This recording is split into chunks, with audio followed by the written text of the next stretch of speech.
وزیر اعظم عمران خان کی خصوصی ہدایت پر مریم نواز کو پیرول پر رہا کر دیا گیا، جس کے بعد انہوں نے اپنے والد نواز شریف سے سروسز اسپتال میں ملاقات کی۔ انہوں نے سروسز اسپتال کی 6 رکنی میڈیکل بورڈ کے سربراہ پروفیسر محمود ایاز اور کراچی سے خصوصی طور پر بلوائے گئے ڈاکٹر طاہر شمسی سے بھی ملاقات کی اور نواز شریف کی میڈیکل رپورٹس کے بارے میں معلومات حاصل کی۔ بعد میں طبیعت ناساز ہونے پر مریم نواز کو بھی سروسز اسپتال کی VIP 2 میں داخل کر لیا گیا۔ اس سے قبل وزیر اعظم کی ہدایت پر وزیر صحت پنجاب ڈاکٹر یاسمین راشد نے سروسز اسپتال میں نواز شریف سے ملاقات کی۔ انہوں نے بتایا کہ نواز شریف نے علاج کے لیے سہولتوں پر اطمینان کا اظہار کیا۔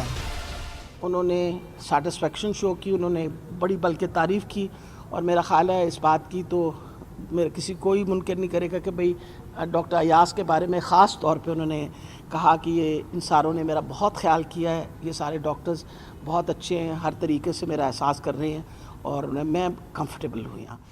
انہوں نے کہا کہ نواز شریف کے علاج کے لیے بھرپور اقدامات کیے گئے ہیں اور وزیر اعلیٰ نے ضرورت پڑنے پر ڈاکٹروں کو لانے کے لیے خصوصی جہاز تیار کر رکھا ہے۔ ڈاکٹر یاسمین راشد کے مطابق نواز شریف کے خون میں پلیٹلیٹس کم ہو کر 7000 ہو گئے تھے، ان کے ڈینگی کے ٹیسٹ منفی آئے تھے۔ اس سے قبل وزیر اعظم نے وزیر اعلیٰ پنجاب عثمان بزدار کو ٹیلی فون کر کے نواز شریف کے علاج معالجے سے متعلق ضروری ہدایات دی تھیں۔